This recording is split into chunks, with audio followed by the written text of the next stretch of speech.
Oremos juntos.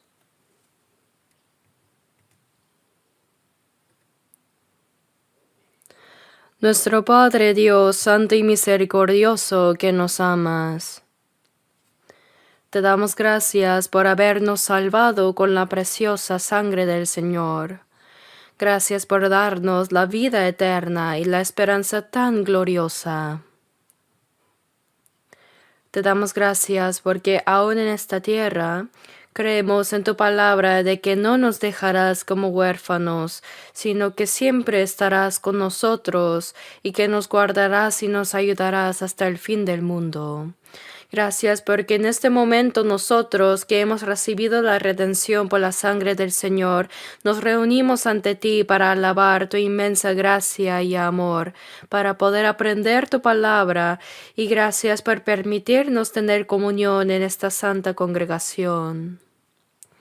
Creemos que en este momento también estás aquí entre nosotros. Te pedimos que examines a cada uno de nosotros y que nos sostengas con tu mano misericordiosa y poderosa y que nos edifiques más completamente en santidad con tu gracia, palabra y Espíritu Santo para que podamos vivir dignamente como hijos de Dios en el resto de nuestras vidas. Este mundo se vuelve cada día más turbulento y se llena de pecado. Dios, sin tu ayuda y guía, inevitablemente caeremos en pecado. Por eso, Señor, sosténnos con tu mano misericordiosa y poderosa. Te pedimos que acompañes con tu gracia, palabra y el poder del Espíritu Santo a todas nuestras iglesias en el país y nuestras iglesias en el mundo y a todos los hermanos que están guardando su fe y están predicando el Evangelio en medio de las dificultades.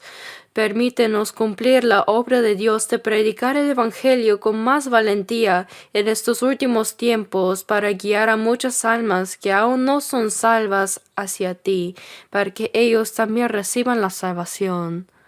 A los que están enfermos y débiles, sosténlos con tu mano misericordiosa y poderosa, y edifícalos de nuevo con más firmeza. Señor, que en cada momento nos das la palabra necesaria según el tiempo, y que nos enseñes el camino a seguir. Enséñanos más tu palabra que deseas revelarnos ahora. Enséñanos tu santa voluntad y lo que debemos hacer. Todo esto hemos orado en el nombre de nuestro Señor Jesucristo. Amén. Muchas gracias al grupo de coro. Me gustaría seguir escuchando solo los himnos. La letra de los himnos y las voces del coro siempre nos conmueven profundamente. Tanto que a veces pienso que pueden ser aún mejores que el sermón. Muchas gracias. Busquemos nuestras Biblias. Vamos a San Mateo, capítulo 6. Mateo 6, desde el versículo 9 hasta el 13. Se los leo. Mateo 6, desde el versículo 9.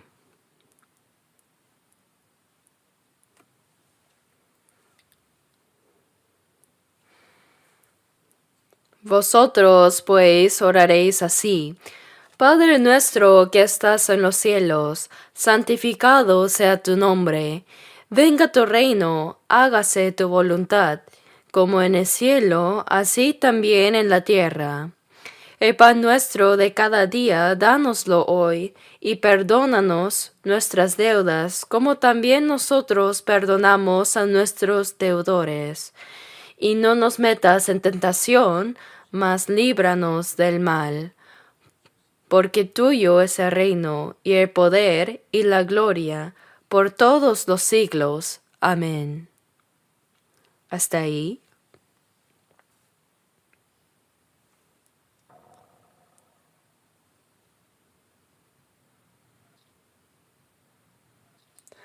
¿Pasaron bien el año nuevo? Estaba quieto y sin darme cuenta ya había pasado.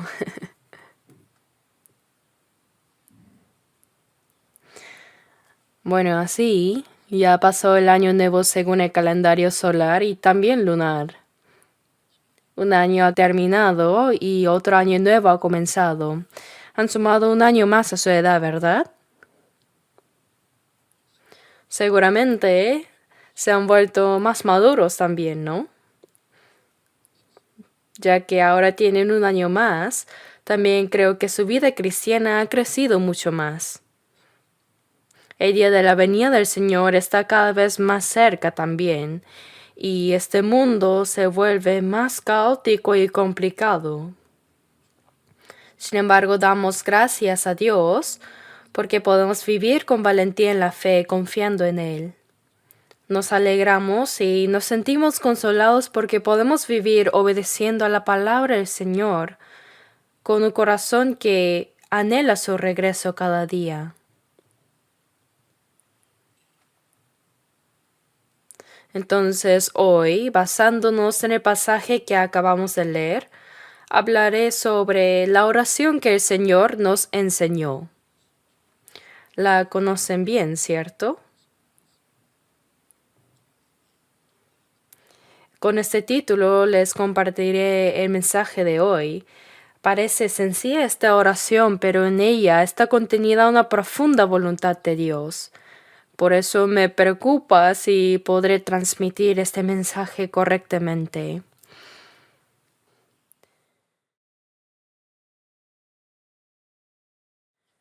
Cuando los discípulos le pidieron a Jesús que les enseñara a orar, Él les dijo, vosotros pues oraréis así, y les enseñó esta oración.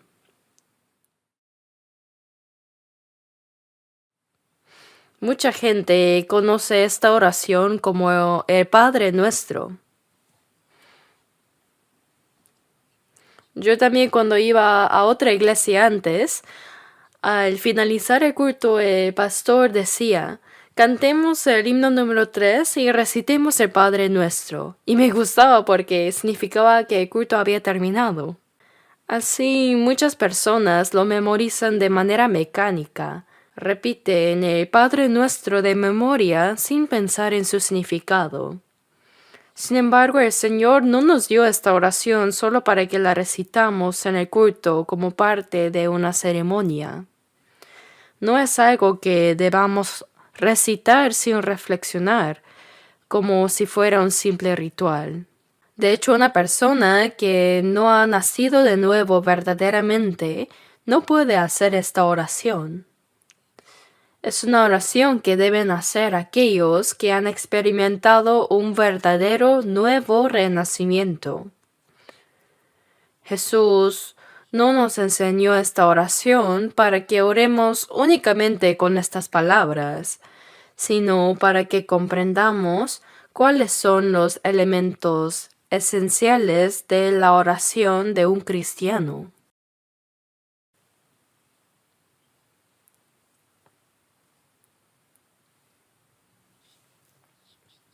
En Salmos 17:1 dice, Oye, oh Jehová, una causa justa. Está atento a mi clamor, escucha mi oración hecha de labios sin engaño.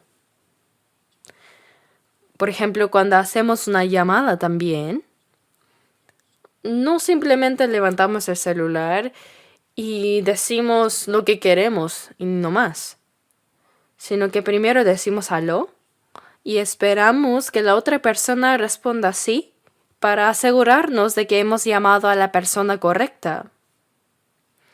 Luego expresamos nuestro mensaje de manera clara y concisa. Así es la oración, es hablar con Dios. Es un hecho asombroso que podamos orar a Dios. Si lo pensamos bien, podríamos preguntarnos cómo puede Dios escuchar al mismo tiempo todas las oraciones de tantas personas en el mundo. Pero no es necesario preocuparnos por eso, porque Dios no es hombre como nosotros. No importa cuántas personas oren a la vez, porque Él escucha cada oración. El problema es si es que oramos correctamente a Dios o no. Antes de orar, primero debemos estar espiritualmente conectados con Dios, ¿no?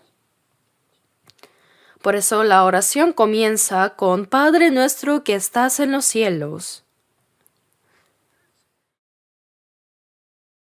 En Isaías 66:1 dice, El cielo es mi trono, y la tierra estrado de mis pies.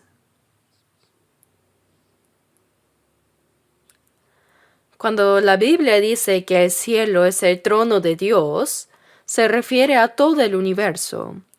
Por eso oramos diciendo, Padre nuestro que estás en los cielos. Y en Jeremías 23:24 dice, ¿Se ocultará alguno, dice Jehová, en escondrijos que yo no lo vea? ¿No lleno yo, dice Jehová, el cielo y la tierra? Dice así. No hay ningún lugar donde una persona pueda esconderse de Dios, porque Dios está en todas partes. Por eso en Salmo 139, versículo 2 dice, Dios, has entendido desde lejos mis pensamientos. Así Dios no deja de vernos porque esté lejos.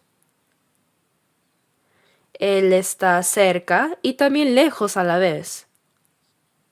En otras palabras, Él llena completamente los cielos y la tierra.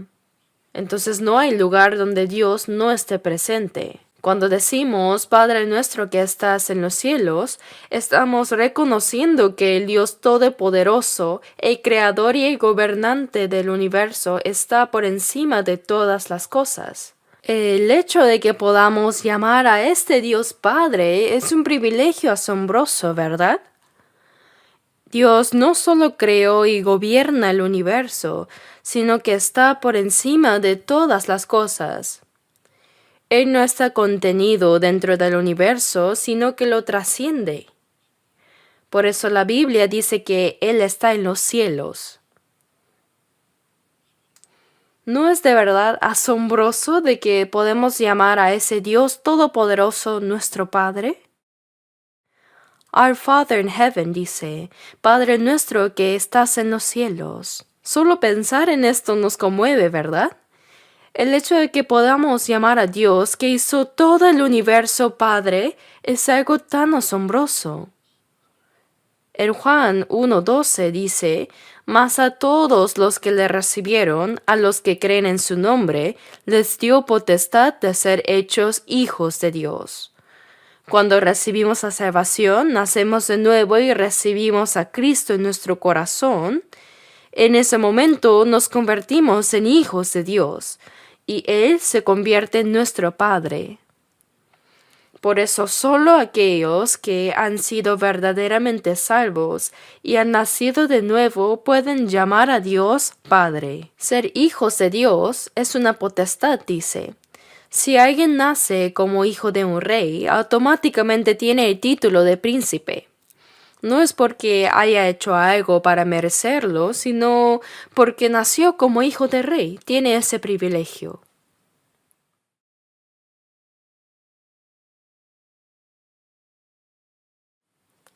Si alguien nace en una familia multimillonaria, es rico desde su nacimiento, ¿no?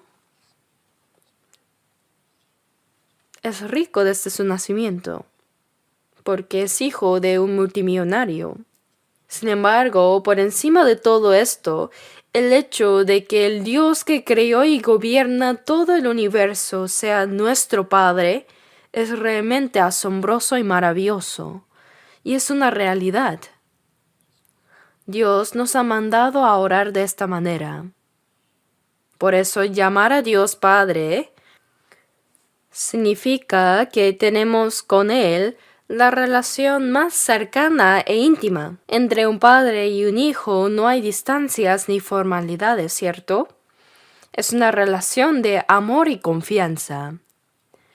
Y al mismo tiempo también sentimos reverencia, respeto hacia nuestro Padre Celestial, ¿verdad?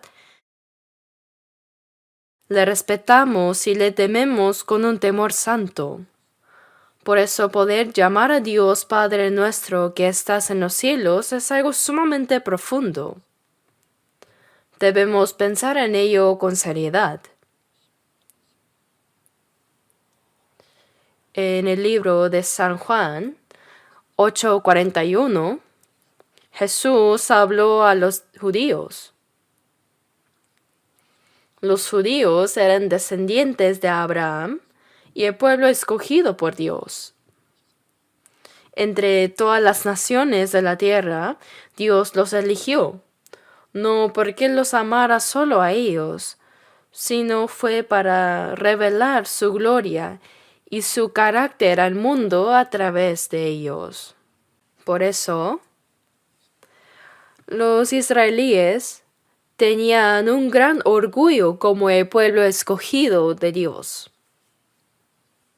Es cierto que fueron el pueblo elegido, pero eso no significa que todos ellos fueran automáticamente salvos e irán al cielo. En 2 de Timoteo 2:10, el apóstol Pablo dijo que incluso los escogidos de Dios también deben ser salvos. Aunque Israel fue el pueblo escogido de Dios, cuando desobedecieron la ley de Dios y rechazaron a Cristo, en lugar de recibir bendición, ellos recibieron mucha maldición. Y como resultado fueron dispersados por el mundo durante más de 2000 años y sufrieron innumerables persecuciones y masacres. Ser el pueblo de Dios conlleva una gran responsabilidad. Para que sus almas sean salvadas, ellos también deben recibir a Jesucristo en su corazón y ser redimidos, al igual que nosotros. Si no son salvos, aunque sean el pueblo escogido, serán desechados delante de Dios. En Juan 8:41 vemos que los israelíes llamaban a Dios Padre. Pero Jesús les dijo claramente que Dios no era su Padre. El pueblo de Israel estaba muy orgulloso de ser el pueblo escogido por el Dios que creó el universo. Pensaban en esto con mucho orgullo. Pero les dijo: Dios no es vuestro Padre, y no solo eso, sino que vosotros sois de vuestro padre el diablo. Al pueblo, a los judíos que consideraban a Dios como su Padre, Jesús les dijo: Dios no es su Padre, sino tu Padre es el diablo. ¿Por qué? Porque sus acciones demostraban que Dios no era su Padre. Jesús dijo también: Él ha sido homicida desde el principio. El diablo ha sido un homicida desde el principio en el huerto de Edén. Él separó a Adán y Eva de Dios y los condujo a la muerte. Y a lo largo de toda la historia, Él tentó al hombre. Lo engañó y lo alejó de Dios para hacerlo pecar. Y fue ese mismo Satanás quien obró en los corazones de los judíos para que rechazaran a Cristo y para que lo crucificaran. Por eso Jesús dijo: Él ha sido homicida desde el principio y no ha permanecido en la verdad porque no hay verdad en él. Cuando habla mentira, de suyo habla. Es decir, Satanás no solo dice mentiras, sino que las dice como si fueran verdad. Porque es mentiroso y padre de mentira. Todas las mentiras provienen de Satanás. Por eso Jesús les dijo: Vosotros sois de vuestro padre el diablo. Y los deseos de vuestro padre queréis hacer.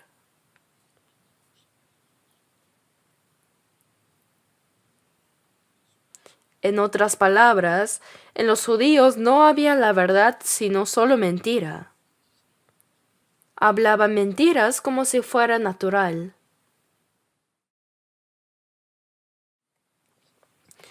Al oír esto, ¿qué hicieron? Quisieron matar a Jesús. Estaban convencidos de que eran el pueblo escogido, que servían a Dios y que Dios era su Padre. Pero cuando Jesús les dijo que en realidad su padre era el diablo y que estaban haciendo las obras de su padre el diablo, ¿qué hicieron los judíos? Se llenaron de ira y quisieron matarlo. Incluso hoy, muchos cristianos no renacidos llaman a Dios Padre. Sin haber nacido de nuevo, llaman a Dios muy naturalmente Padre. Cuando alguien nuevo asiste a la iglesia y escucha a otros orar diciendo nuestro Padre, simplemente repiten Padre nuestro. Al principio puede sentirse extraño, pero después de un tiempo se vuelve un hábito. Dicen Dios nuestro Padre, sin siquiera entender su significado. Pero ¿cuándo Dios se convirtió en su Padre? ¿Cuándo nacieron de nuevo? Nacer de nuevo significa que así como nacemos físicamente de nuestros padres, también debemos nacer espiritualmente de Dios al recibir a Jesucristo en nuestro corazón. Solo aquellos que han nacido de Dios llegan a ser hijos de Dios.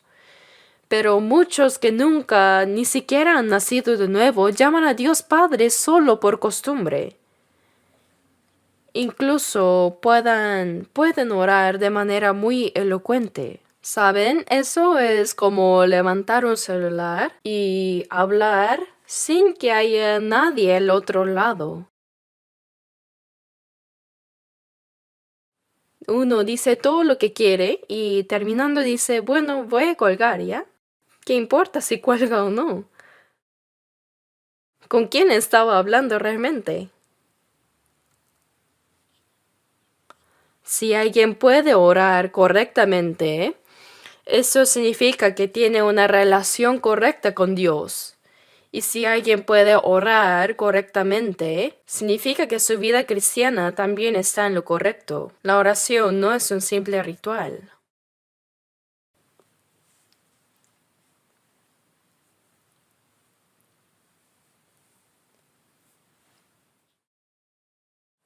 Pensemos en el privilegio de ser hijos de Dios. No hay nada más asombroso que eso. El creador de todo el universo, el que está por encima de toda la creación. Pero ese Dios es mi Padre, ¿lo pueden sentir? Es una verdad tan impresionante, pero para los que han sido salvos es una realidad. Debemos creerlo y debemos vivir con el orgullo de ser hijos de Dios.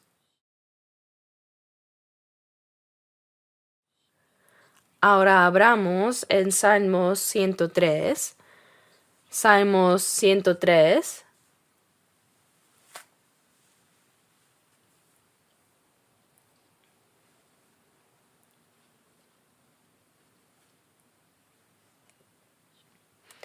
Salmo 103, leamos los versículos 20 y 21.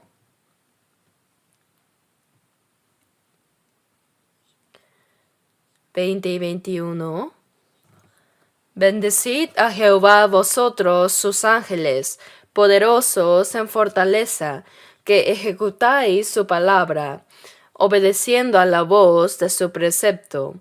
Bendecid a Jehová, vosotros todos sus ejércitos, ministros suyos, que hacéis su voluntad.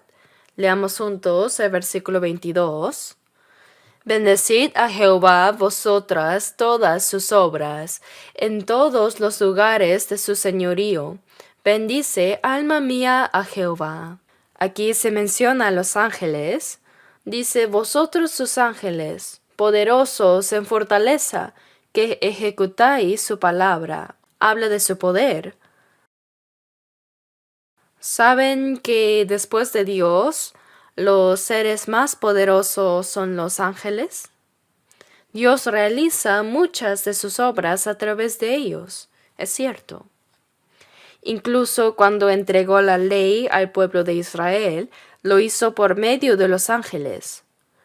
Por eso en Daniel 12:1, Dios le dijo a Daniel: en aquel tiempo se levantará Miquel, el gran príncipe que está de parte de los hijos de tu pueblo. Miguel es un ángel. Hay 3 ángeles especiales en la Biblia. Uno es Gabriel, el segundo Miquel y Lucifer. Lucifer es el ángel caído y que se convirtió en diablo por rebelarse contra Dios. Pero Miguel es el ángel guerrero, el gran príncipe que está de parte de tu pueblo.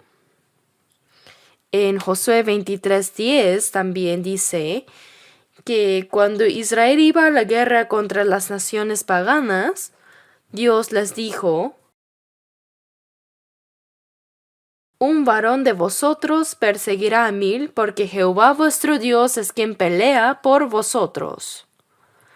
Dios peleaba por el pueblo de Israel. Por eso un solo judío podía vencer a 1000 enemigos. Si Dios está con ellos, no solo 1000, sino 10,000 caerán. Pero ¿cómo lo hacía Dios? Porque Él enviaba a su ángel. En Isaías 37, cuando el ejército de Asiria con 185,000 soldados rodeó Jerusalén y amenazó al rey Ezequías, le enviaron una carta a Ezequías diciéndole: ríndete ahora o los mataremos a todos. ¿Crees de verdad que tu Dios podrá salvarte? Así blasfemaron contra Dios. Le dieron esa carta a Ezequías para que se rindiera. Pero él llevó la carta al templo y oró a Dios: Señor, léelo tú mismo. El rey de Asiria está insultándote. ¿Qué harás al respecto? Entonces el profeta Isaías vino y le dijo: no te preocupes, esta misma noche Dios acabará con ellos. Entonces esa noche Dios envió a su ángel y en Isaías 37:36 dice que salió el ángel de Jehová y mató a 185,000 en el campamento de los asirios. Israel no disparó ni una sola flecha. De hecho, esto ha sucedido varias veces en la historia.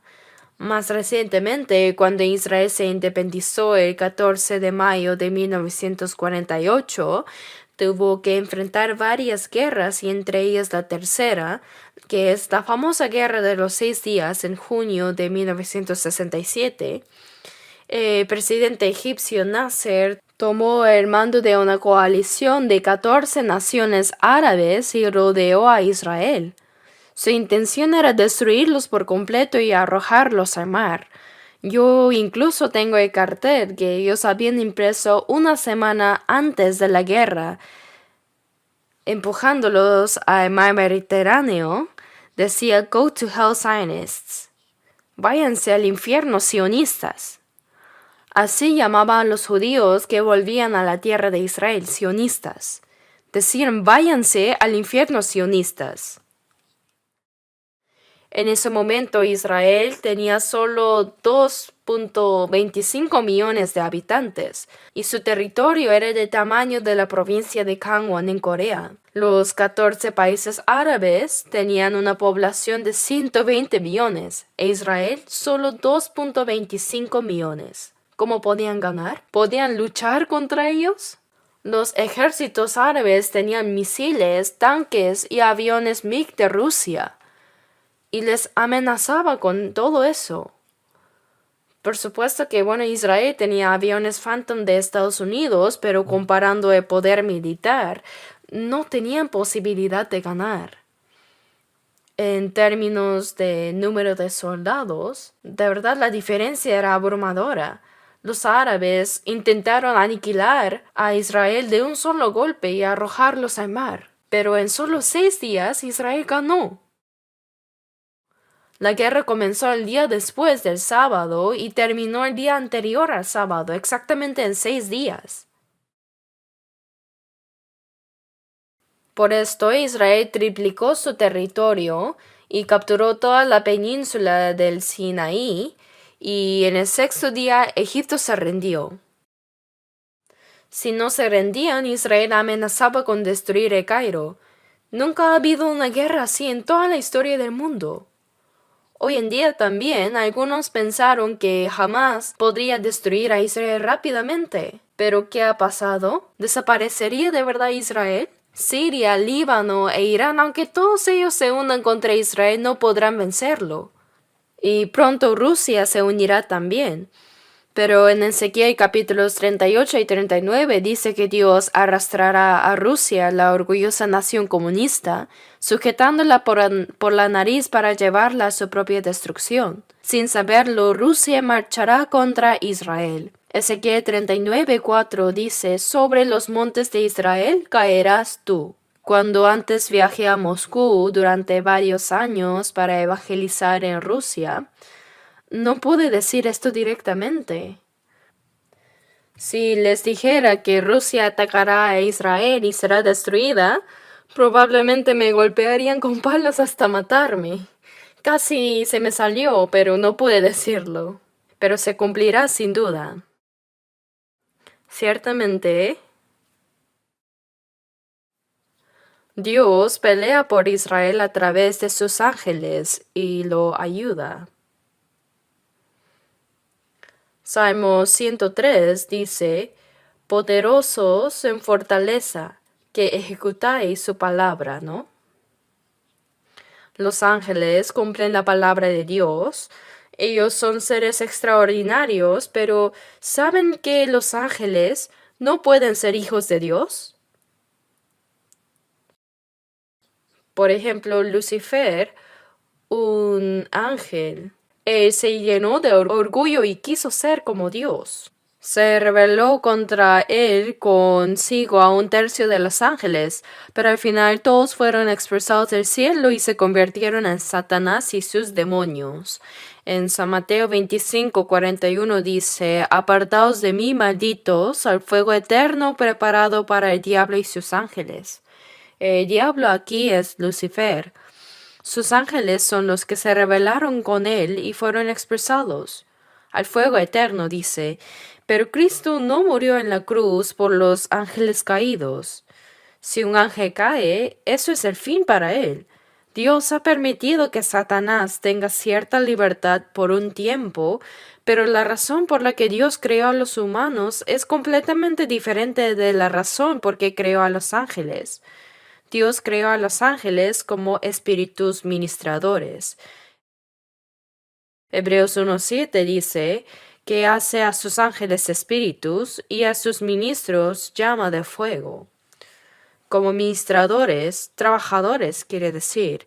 Y Hebreos 1:14 dice: ¿no son todos espíritus ministradores enviados para servicio a favor de los que serán herederos de la salvación?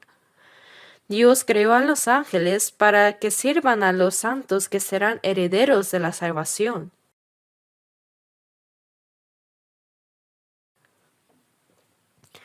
La razón por que Dios creó a los humanos fue para darles la posición que Lucifer codiciaba tanto. Sin embargo, hay una prueba que deben superar antes.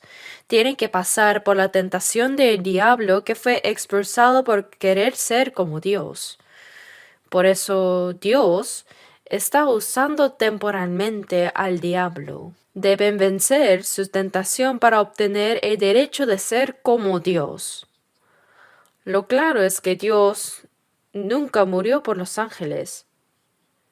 Ellos no pueden ser los hijos de Dios ni la esposa de Cristo. Los ángeles son simplemente espíritus ministradores.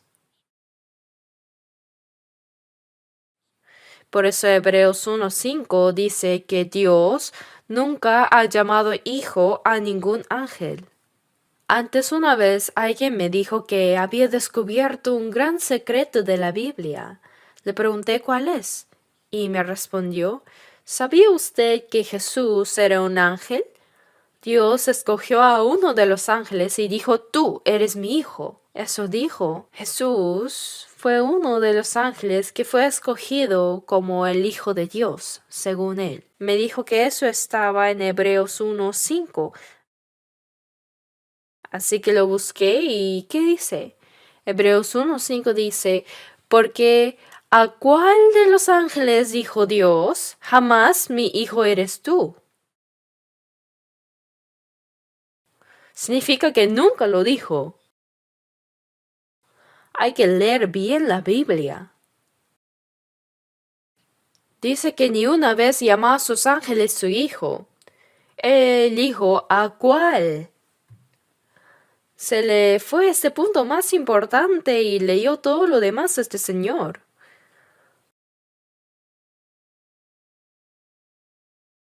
De todos modos, los ángeles son seres poderosos, sí. Son los más fuertes después de Dios. Pero jamás podrán ser hijos de Dios. Por eso en 1 de Pedro 1:12 dice que la salvación que hemos recibido es tan asombrosa. Es algo tan asombroso que incluso los ángeles anhelan mirar. Y Hebreos 1:14 dice, ¿no son todos espíritus ministradores, enviados para servicio a favor de los que serán herederos de la salvación?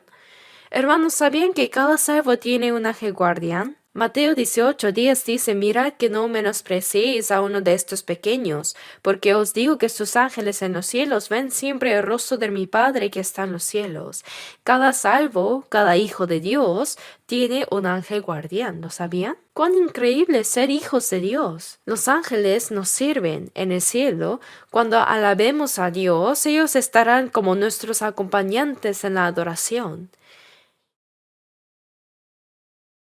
Y ellos al ver nuestra salvación sentirán tanta admiración y asombro que nos envidiarán.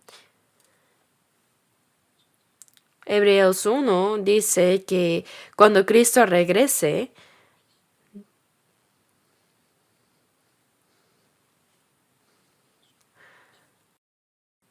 cuando Jesús regrese, Dios traerá a su primogénito al mundo otra vez. Jesús aquí ya no es el unigénito, sino que ahora es el primogénito. Busquemos Romanos 8 un momento. Romanos 8, versículo 14. Romanos 8, versículos 14 al 17.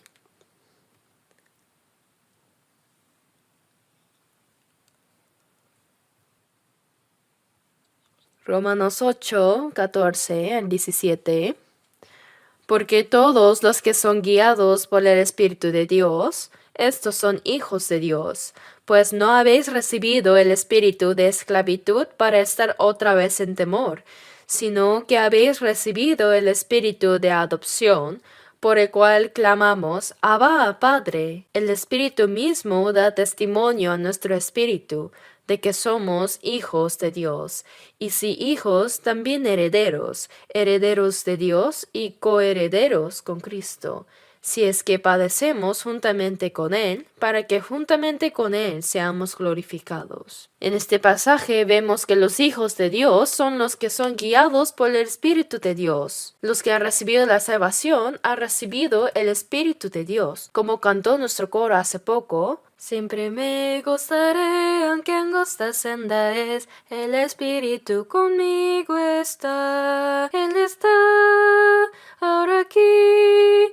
Aleluya, Espíritu.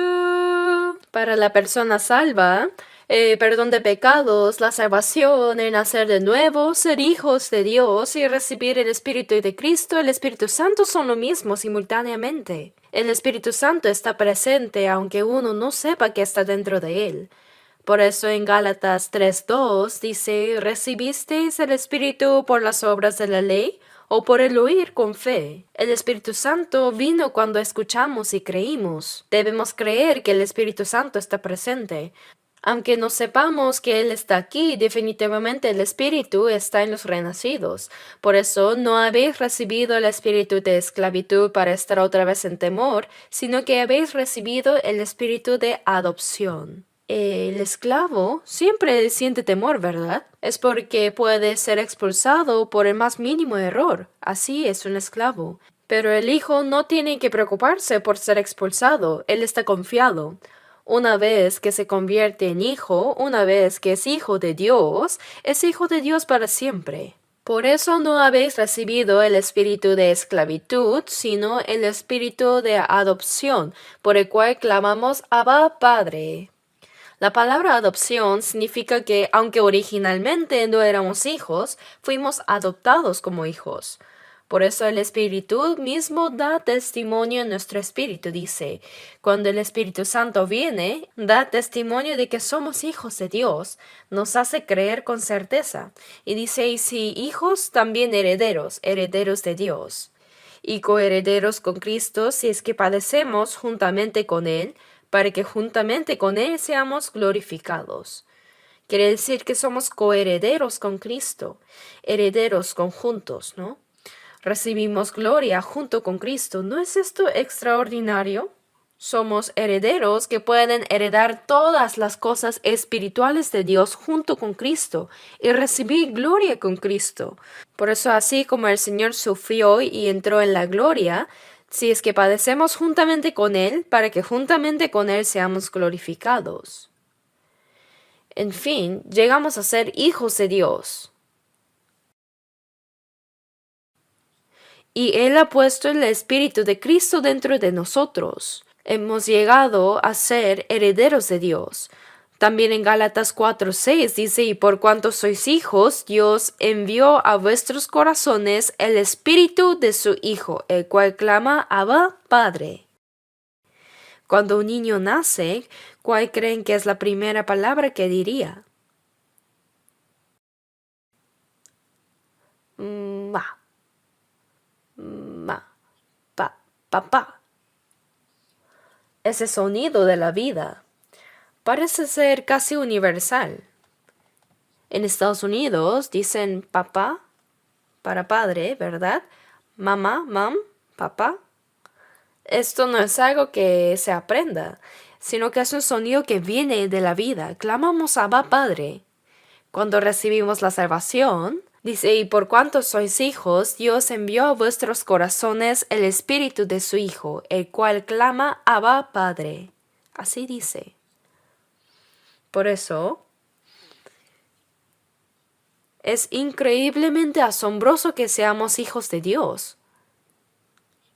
Dios es nuestro Padre que está en los cielos. Ahora pensemos un momento en la palabra nuestro Padre. No es solo mi Padre. Yo no soy el único hijo, sino nuestro Padre.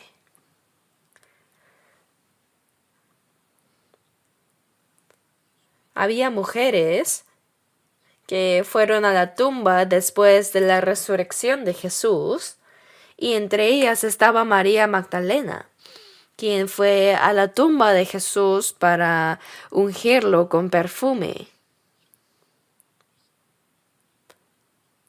Y se encontró con Jesús resucitado. Jesús le dijo, ve a mis hermanos, refiriéndose a los discípulos, y diles, subo a mi Padre y a vuestro Padre, a mi Dios y a vuestro Dios. Los llamó mis hermanos, my brothers, mi Padre, my Father and your Father. Mi Padre es vuestro Padre, hermanos. ¿No sienten algo conmovedor en el corazón cuando leen estas palabras? ¿Las leen nomás? Mi Padre es ahora vuestro Padre, y mi Dios es vuestro Dios. Estamos en la misma posición que Jesús. Antes de que Jesús muriera, Él era el unigénito. Unigénito significa el único hijo. Solo había uno. Pero si el grano de trigo no cae en la tierra y muere, queda solo, pero si muere, lleva mucho fruto. Jesús es el Hijo de Dios que cayó del cielo a la tierra y murió. El unigénito murió para dar nacimiento a muchos hijos. Después de su resurrección, Jesús ya no es el unigénito, sino que se convirtió en el primogénito entre muchos hermanos. El primogénito, ¿lo saben? Se convirtió en el hermano mayor. Por eso en Hebreos 1:6 dice, y otra vez cuando introduce al primogénito en el mundo. Cuando vino por primera vez, vino como el unigénito, pero después de su muerte y resurrección, ahora es el primogénito. Mis hermanos, mi Padre y vuestro Padre, ahora Jesús, quien santifica, y nosotros que somos santificados, hemos nacido de Dios. Por eso dice que Jesús no se avergüenza de llamarlos hermanos. Él nos llamó mis hermanos. Jesús es el hermano mayor y nosotros somos sus hermanos menores. ¿No es asombroso? Ahora Jesús ya no es el primogénito porque han nacido hermanos menores.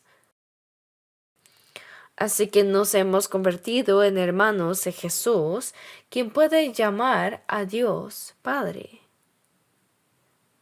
Y nosotros, los salvos, no somos los únicos salvos, sino que hay muchos hermanos que han sido salvos, ¿verdad? Cuando las hermanas son salvas, más que hermano o hermana, espiritualmente todos somos hermanos. En la Biblia dice hermanos. Dios solo ama a los hijos. Por lo tanto, no hay espíritu de hija. Es el espíritu de hijo. Una vez alguien dijo, Dios, aquí están los hijos e hijas de Dios. Pero pensándolo bien, Dios no tiene hijas, solo tiene hijos. Porque nos dio el espíritu de hijo. ¿Lo saben, hermanas? No es espíritu de hija, sino de hijo. Por eso, ahora hemos recibido la autoridad de ser hijos de Dios. Recibimos este privilegio.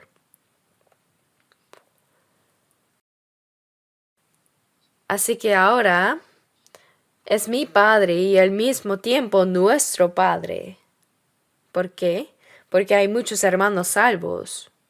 Hay muchos hermanos, por eso en 1 Corintios 1:9 dice, fiel es Dios, por el cual fuisteis llamados a la comunión con su Hijo Jesucristo nuestro Señor. Fuisteis llamados significa ser salvos. Tan pronto como recibimos la salvación, tenemos comunión con el Señor. Muchos santos salvos están aquí, ¿cierto? Tenemos juntos comunión con el Señor. Cuando una persona nace, tiene a su familia, ¿cierto? Su madre, su padre, hermana o hermana mayor. Comienza la comunión con su familia. Es una comunión mutua. Y cuando va a la escuela, tiene comunión con los compañeros de clase. Y luego, cuando va al trabajo, tiene comunión con los compañeros del trabajo. Comunión con su propia gente. Así las personas salvas tienen comunión con los santos salvos. Los gorriones con los gorriones. Y las águilas con las águilas. ¿Acaso pueden jugar juntos los gorriones y las águilas? No, no pueden. Según su especie, nosotros, los salvos, tenemos comunión entre los cristianos renacidos. No estoy solo. Por eso dice, fiel es Dios. Y ahora en Efesios 4:13,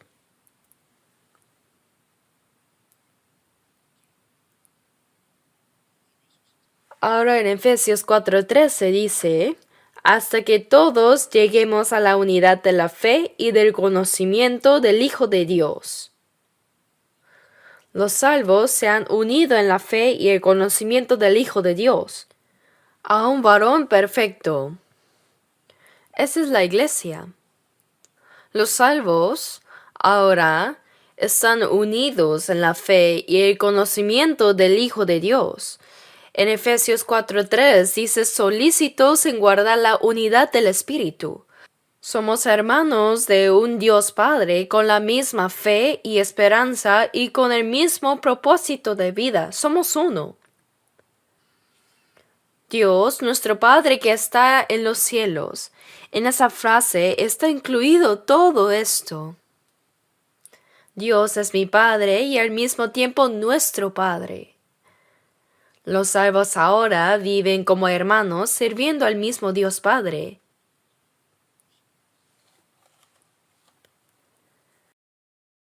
Así que ahora veamos por un momento Efesios 2. Efesios capítulo 2, versículo 19. Efesios 2, 19, leamos juntos. Así que ya no sois extranjeros ni advenedizos, sino conciudadanos de los santos y miembros de la familia de Dios. Desde ahora es una palabra dirigida a los salvos, y ya no sois extranjeros. Si frente a una casa dice prohibido el ingreso de ajenos, no se puede entrar. Solo entran las personas relacionadas. Antes de la salvación, en Efesios 2 dice que fuimos ajenos a los pactos de la promesa. Pero ahora ya no sois extranjeros ni advenedizos.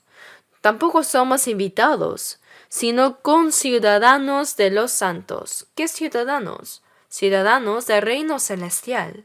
En Filipenses 3, versículo 20 dice, mas nuestra ciudadanía está en los cielos, de donde también esperamos al Salvador y al Señor Jesucristo. Tenemos la ciudadanía donde nació nuestro cuerpo. Los que nacieron en Corea tienen la ciudadanía coreana. Así, al nacer de nuevo, somos ciudadanos del reino celestial. Nuestra ciudadanía está en los cielos. El cuerpo es ciudadano de esta tierra y el espíritu se ha convertido en ciudadano del cielo, de donde también esperamos al Salvador, al Señor Jesucristo. Cuando el Señor venga, Él nos llevará, y los salvos ya han completado su proceso de inmigración. ¿A dónde? No a Estados Unidos. Estados Unidos ya no es tan hermoso. Disculpen a los que están viviendo allá. Pero es verdad. Los coreanos cantan, en el hermoso Seúl, viviré en Seúl. ¿Acaso Seúl es tan hermoso? Antes, cuando yo estaba en Daegu y venía a Seúl, al llegar acá me quedaba sin aliento. El aire era tan contaminado que quería huir rápidamente. ¿Qué tiene de hermoso? En el reino celestial tan hermoso, hay la fragancia de las flores hoy, y el árbol de la vida da su fruto bien. Solo está mi Señora allá. Oh, mi hermosa tierra natal. Los ángeles me llaman desde ese cielo. Por eso nosotros, los salvos, somos ciudadanos del cielo con dignidad. Iremos pronto allá. Los trámites de inmigración ya están completos, la visa ya está, y no vamos en avión, sino que cuando el Señor venga, subimos así nomás. Parece que subiremos vivos como Enoch, así que esperemos un poco más. Así será. Por eso somos ciudadanos del reino celestial y conciudadanos de los santos y miembros de la familia de Dios. ¿Qué es miembros? Es ser una familia. Somos la familia de Dios. Ahora los salvos son una nueva comunidad.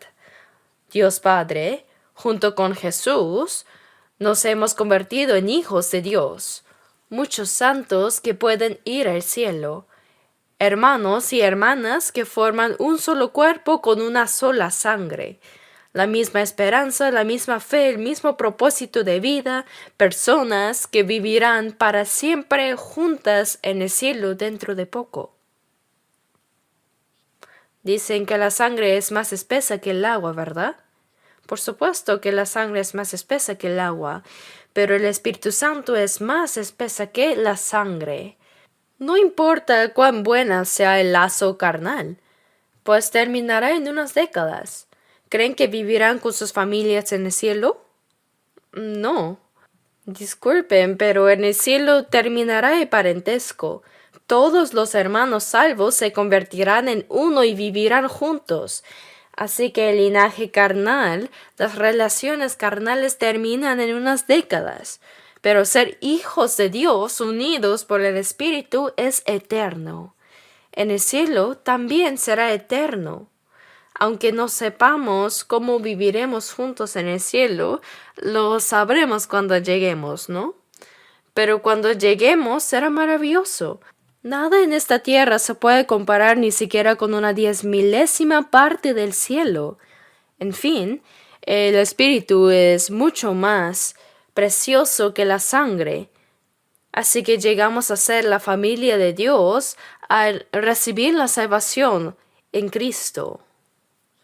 Nos hemos convertido en miembros de una nueva comunidad.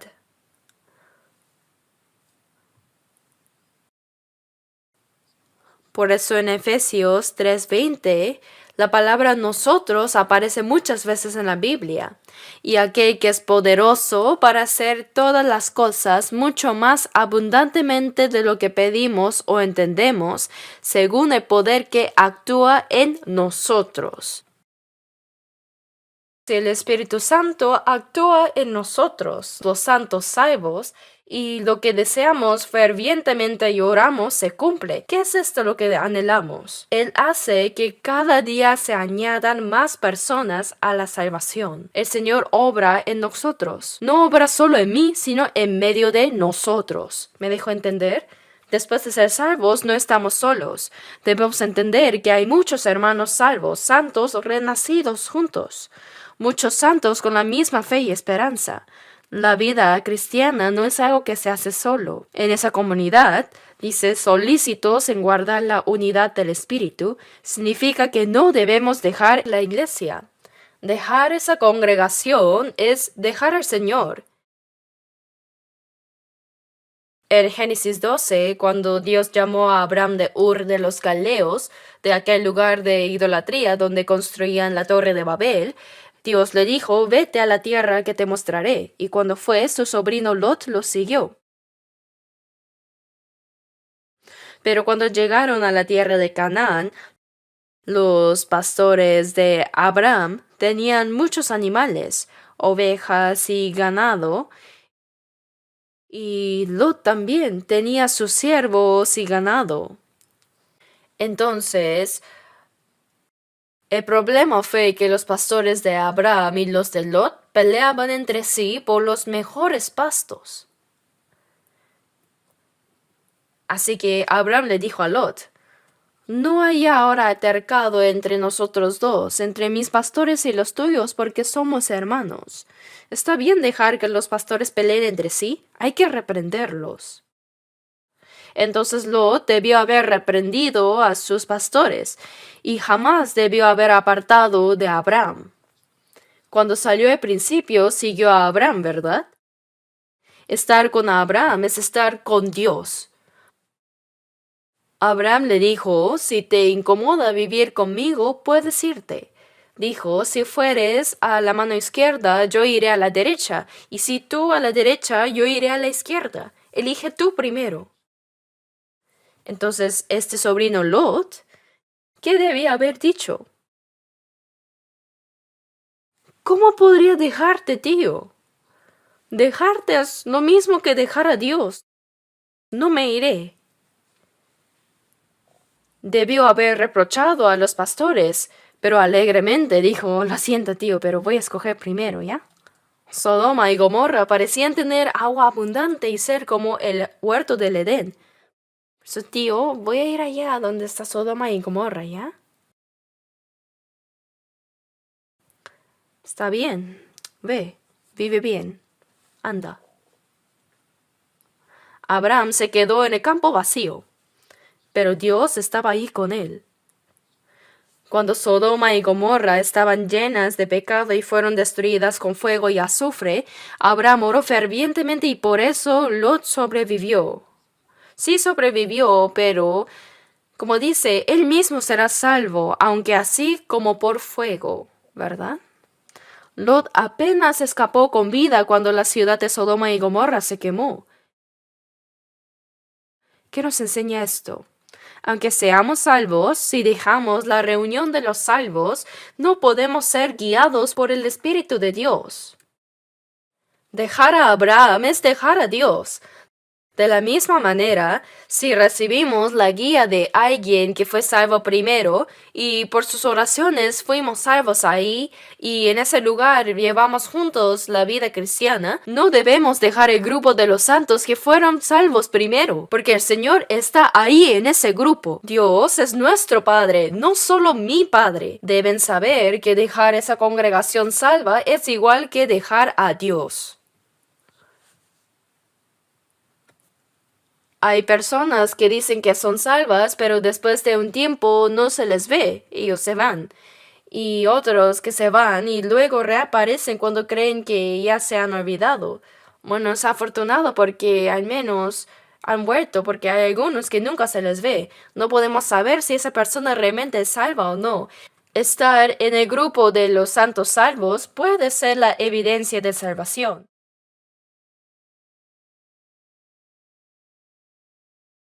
Así que leamos juntos Romanos 14, versículos 7 y 8 por un momento. Romanos 14,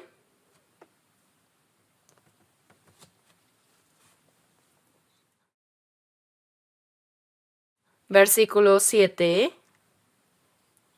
y 8, leamos juntos. Porque ninguno de nosotros vive para sí, y ninguno muere para sí. Pues si vivimos, para el Señor vivimos, y si morimos, para el Señor morimos. Así pues, sea que vivamos o que muramos, del Señor somos. Aquí nosotros. Qué palabra tan entrañable es la palabra nosotros. La congregación de los santos salvos. Ninguno de nosotros vive para sí y ninguno muere para sí. Es algo normal, no es nada especial. Cuando somos salvos, viviré para el Señor, moriré para el Señor, viva o muera que soy del Señor. Esto es verdad. Mi alma y mi cuerpo no son míos, sino del Señor, todos nosotros. Por eso ninguno de nosotros vive para sí, y ninguno muere para sí. ¿Qué pagaré a Jehová por todos sus beneficios para conmigo? Si somos salvos, somos personas que vivimos juntos para corresponder a la gracia de Dios. Pues si vivimos para el Señor, vivimos, y si morimos para el Señor, morimos, ¿verdad? Es natural, no es nada especial. Pero yo no. Yo sí vivo para mí, sufro para mí y voy a morir para mí. Entonces algo está mal. Ahora somos personas que compartimos el mismo destino en la comunidad de los hijos de Dios para el Señor. Cooperamos juntos para el Señor y por el Evangelio del Señor para la gloria de Dios, según su palabra.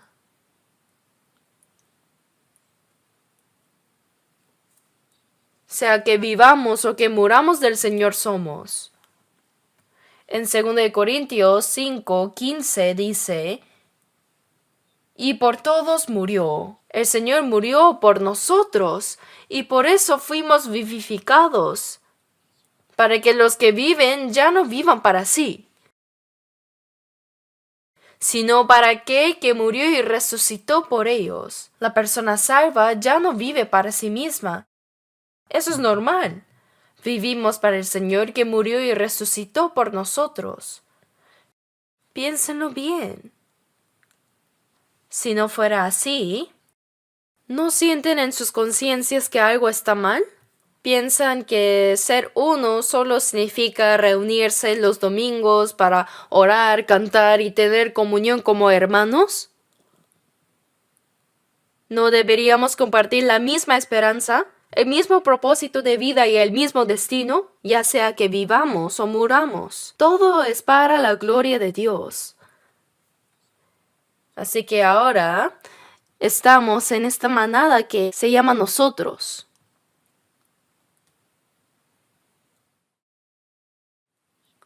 Veamos también Hebreos 2:10.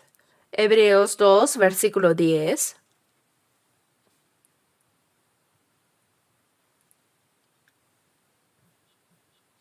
Hebreos 2:10. Porque convenía a aquel por cuya causa son todas las cosas, y por quien todas las cosas subsisten, que habiendo de llevar muchos hijos a la gloria, perfeccionase por aflicciones al autor de la salvación de ellos. Por quien son todas las cosas. Significa que Él creó todas las cosas y las gobierna y preserva. De quien proceden todas las cosas. Quiere decir que el Creador gobierna y preserva todo lo creado. Este Creador, nuestro Señor, habiendo de llevar muchos hijos a la gloria, dice: Jesús murió en la cruz como un grano de trigo para dar nacimiento a muchos hijos, habiendo de llevar muchos hijos a la gloria. Convenía que perfeccionase por aflicciones al autor de la salvación de ellos. Significa que era conveniente que el Señor de la salvación muriera como un grano de trigo.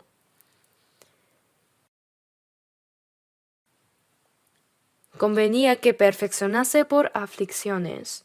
Un grano de trigo debe morir para dar fruto y dar nacimiento a muchos hijos de Dios, para llevar muchos hijos a la gloria de Dios, ¿verdad?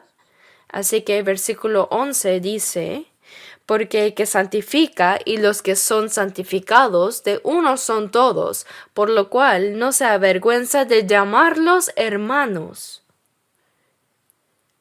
El que santifica es el Señor.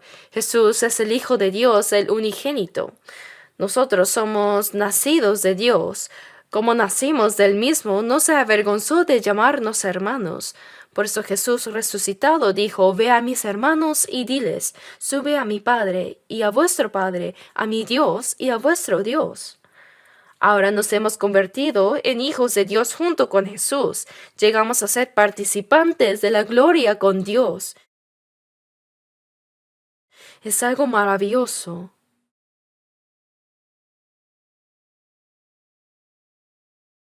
Leamos Romanos una vez más. Romanos 8. Romanos 8. Versículo 29. Romanos 8, 29, leamos juntos. Porque a los que antes conoció, también los predestinó para que fuesen hechos conformes a la imagen de su Hijo, para que Él sea el primogénito entre muchos hermanos. Sí, aquí dice: a los que antes conoció.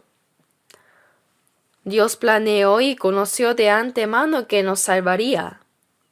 También los predestinó para que fuesen hechos conformes a la imagen de su Hijo. El propósito de nuestra salvación es darnos el Espíritu del Hijo y hacernos conformes a su imagen. ¿Qué significa recibir el Espíritu del Hijo y ser conformes a su imagen? El hermano menor debe parecerse al mayor, ¿verdad?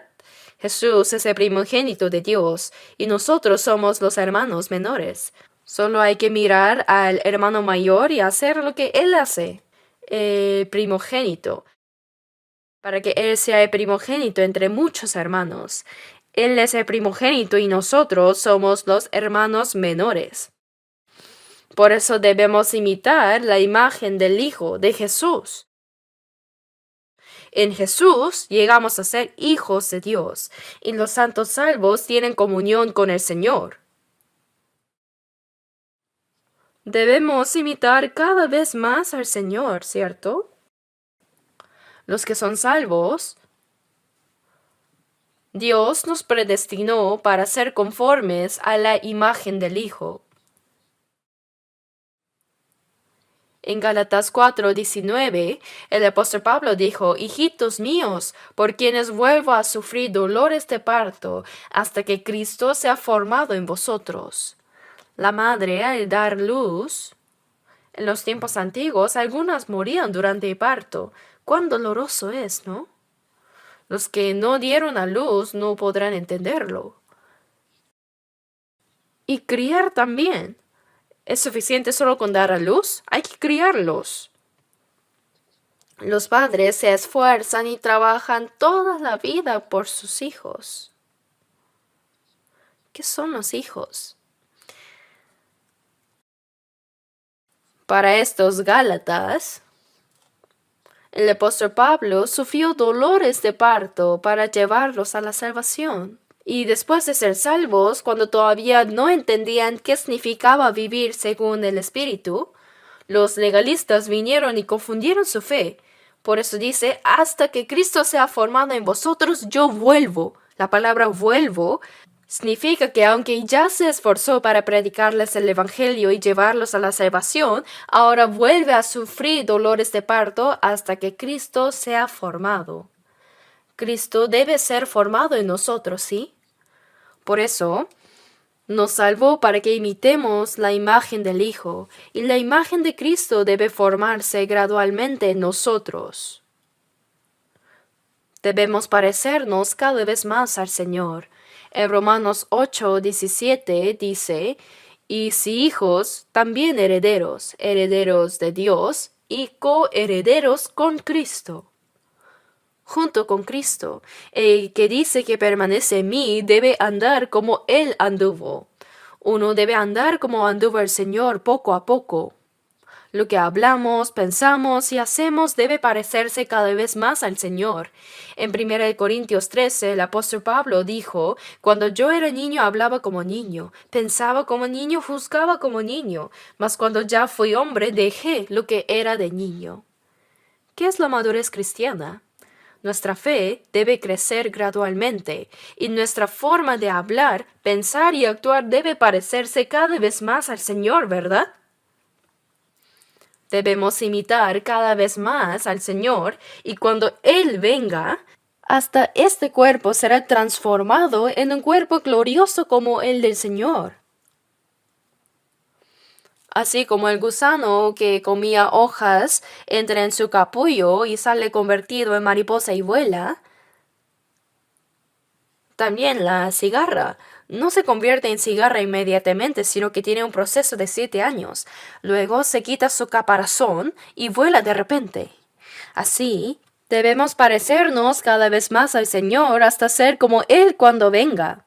Dicen que son salvos, pero cuando vemos cómo hablan, actúan y viven, siguen igual que antes. Bueno, no sé. ¿De verdad serás salvo? ¿Realmente? La salvación no es una teoría. Debe convertirse en verdad. Debemos parecernos cada vez más al Señor. Por eso en Colosenses 3, versículos 9 y 10 dice, habiéndoos despojado del viejo hombre con sus hechos y revestido del nuevo, el cual conforme a la imagen del que lo creó, se va renovando hasta el conocimiento pleno. El viejo hombre, antes de la salvación, ¿verdad? Hay que despojarnos del viejo hombre con sus hechos y revestirnos del nuevo, el cual conforme a la imagen de que lo creó.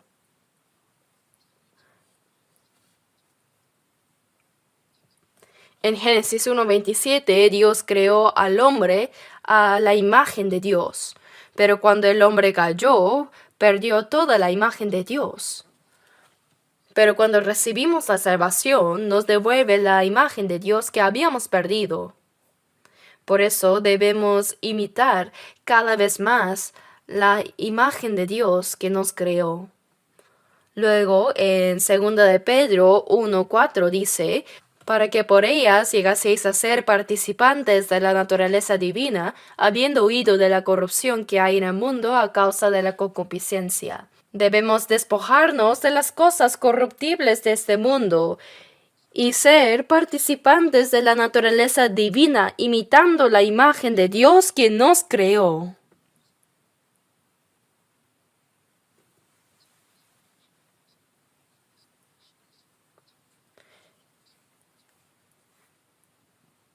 En Mateo 5:48 dice, sed pues vosotros perfectos como vuestro Padre que está en los cielos es perfecto.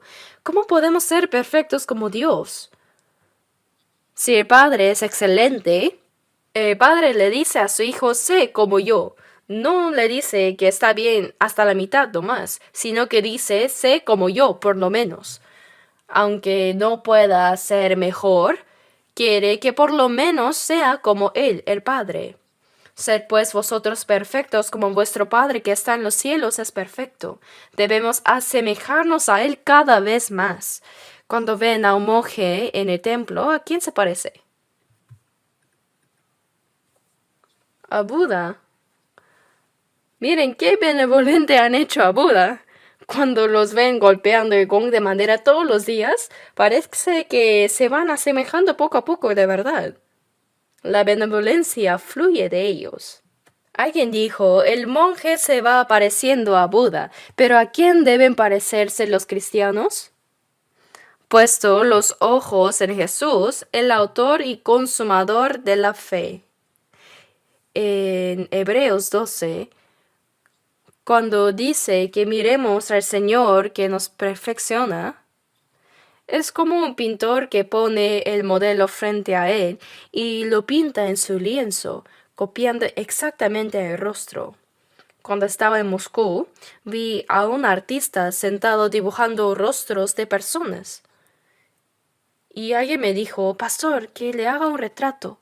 Así que dije, bueno, ¿por qué no? Y lo dibujó muy rápido. Era idéntico a mí. Así que lo enmarqué y lo colgué. Lo dibujó muy bien. Dibujaba al toque con el lápiz.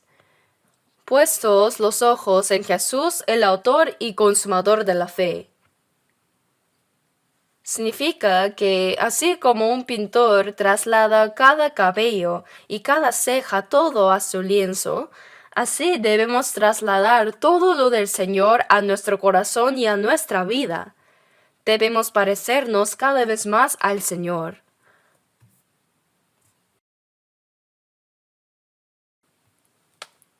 Por eso debemos ser participantes de la naturaleza divina, y cuando el Señor venga, hasta nuestro cuerpo será transformado como el del Señor, ¿verdad? En un cuerpo glorioso. ¿Están cambiando poco a poco? ¿Sí? Sí. Con confianza. Estamos cambiando, aunque sea poco a poco.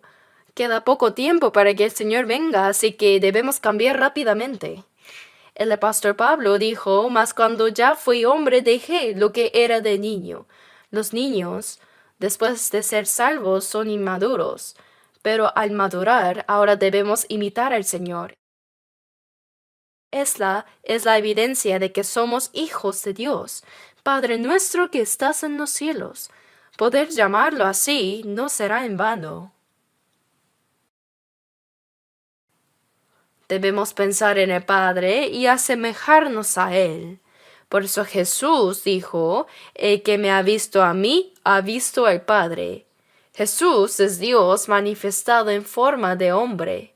El amor de Dios, la benignidad de Dios, el poder de Dios, toda la naturaleza de Dios se manifestó a través de Jesús en forma humana. Ahora nosotros, habiendo recibido la vida del Señor a través de Jesús, debemos parecernos cada vez más al Señor a través de Jesús.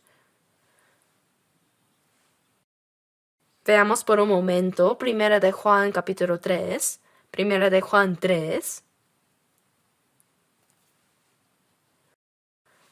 1 de Juan 3,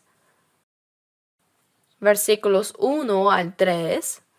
Leamos juntos lentamente. Mirad cuál amor nos ha dado el Padre para que seamos llamados hijos de Dios. Por esto el mundo no nos conoce, porque no le conoció a Él. Amados, ahora somos hijos de Dios, y aún no se ha manifestado lo que hemos de ser, pero sabemos que cuando Él se manifieste, seremos semejantes a Él, porque le veremos tal como Él es, y todo aquel que tiene esta esperanza en Él se purifica a sí mismo, así como Él es puro. Lean estas palabras en sus casas una y otra vez. Ahora somos hijos de Dios. Tiene un significado extraordinario. Mi Padre que está en los cielos y al mismo tiempo nuestro Padre. Nosotros somos así, para que seamos llamados hijos de Dios. Por esto el mundo no nos conoce porque no le conoció a Él. Si no conocen al Padre, ¿cómo pueden conocer al Hijo, verdad? Ahora somos hijos de Dios, pero aún no se ha manifestado lo que hemos de ser, ¿cierto? Siendo hijos de Dios, hay a veces que pasamos hambre, nos cansamos, enfermamos y somos pobres siendo hijos de Dios. Cuando Jesús no había comido por 40 días, cuando fue tentado por el diablo, estaba extremadamente agotado. Entonces el diablo apareció y dijo, ¿eres realmente el Hijo de Dios? ¿Por qué sufres tanta hambre siendo el Hijo de Dios? ¿Por qué estás muriendo? Si tú eres el Hijo de Dios, convierte estas piedras en pan y come.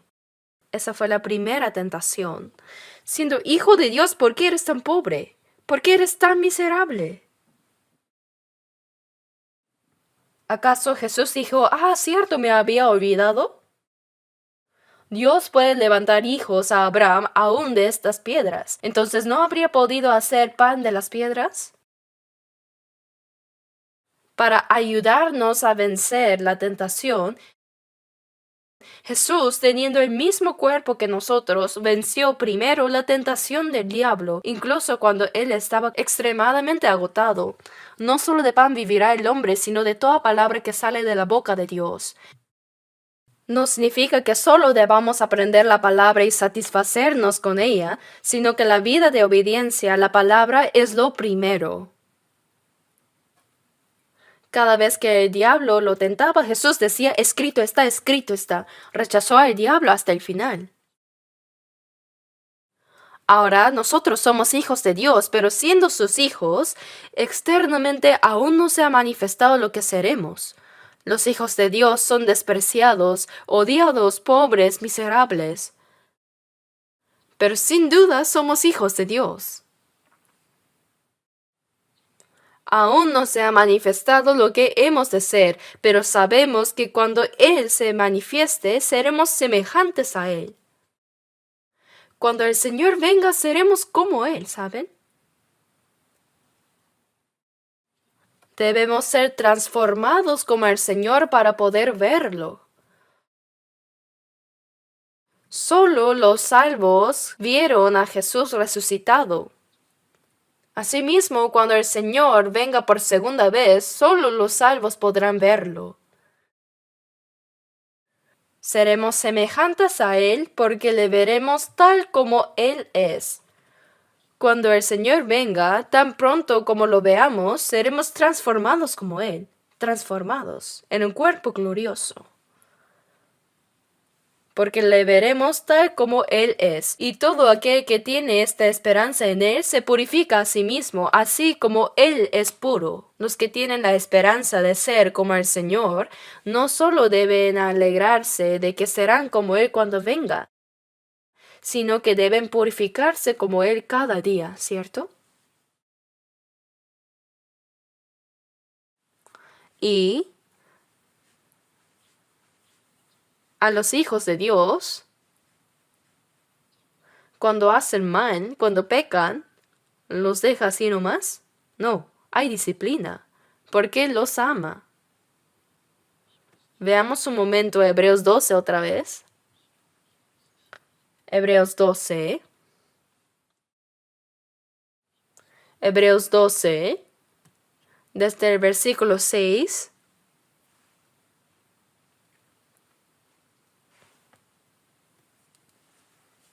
Porque el Señor al que aman disciplina y azota a todo el que recibe por hijo. Si soportáis la disciplina, Dios os trata como a hijos. Porque ¿qué hijo es aquel a quien el padre no disciplina? Pero si os deja sin disciplina, de la cual todos han sido participantes, entonces sois bastardos y no hijos. Por otra parte, tuvimos a nuestros padres terrenales que nos disciplinaban y los venerábamos. ¿Por qué no obedeceremos mucho mejor al Padre de los Espíritus y viviremos? Y aquellos ciertamente por pocos días nos disciplinaba como a ellos les parecía, pero éste para lo que nos es provechoso, para que participemos de su santidad. Y Dios, porque ama a sus hijos, cuando hacemos mal, nos disciplina. ¿Sí? Proverbios dice, el que detiene el castigo a su hijo aborrece, mas el que lo ama desde temprano lo corrige. Nuestro padre es un padre bien estricto. Él disciplina. ¿Qué hizo Dios cuando David pecó? Lo disciplinó, ¿cierto? Hizo morir al hijo que tuvo David. Aunque después Dios lo perdonó. ¿De verdad? ¿Cuánta disciplina recibió David durante su vida? Su hijo Amnón pecó, entonces Absalón lo mató y huyó. Y cuando regresó, ese Absalón codició el trono de su padre, y David tuvo que huir de su hijo Absalón. Fue expulsado del palacio y sufrió mucho. Todo eso fue disciplina. Hermanos, sí hay disciplina. Viene de distintas formas. A veces el padre hace mal, pero el hijo recibe la disciplina. Es un caso especial. Luego puede venir la disciplina física, la enfermedad como disciplina. No toda enfermedad es disciplina, pero hay enfermedades que sí vienen así. También, materialmente, Dios puede quitar todo lo que uno tiene. La disciplina puede venir también mentalmente. Hay varios tipos de disciplina. Cuando recibamos disciplina, dice, no menospreciéis el castigo de Jehová. Debemos aceptarla bien. Si no hay disciplina, somos bastardos y no hijos. Alguien dijo, voy a probar si realmente soy hijo de Dios o no haciendo algo malo para ver si recibo disciplina. ¿Así van a probar si hay disciplina o no?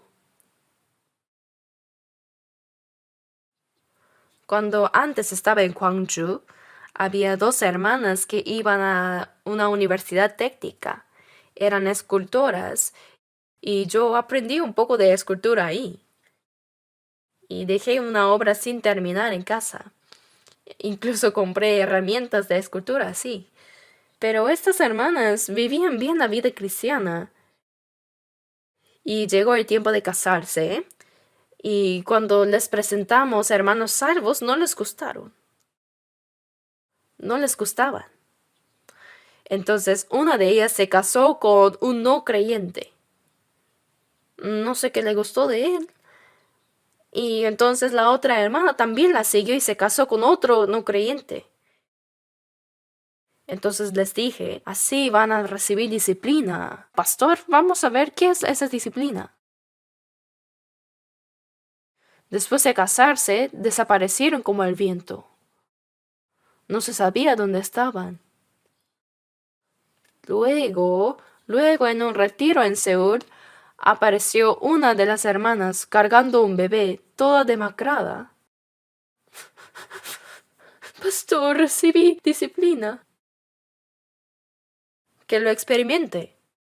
La vi una vez y de ahí nunca más. Dijo que su esposo la hacía vender alcohol.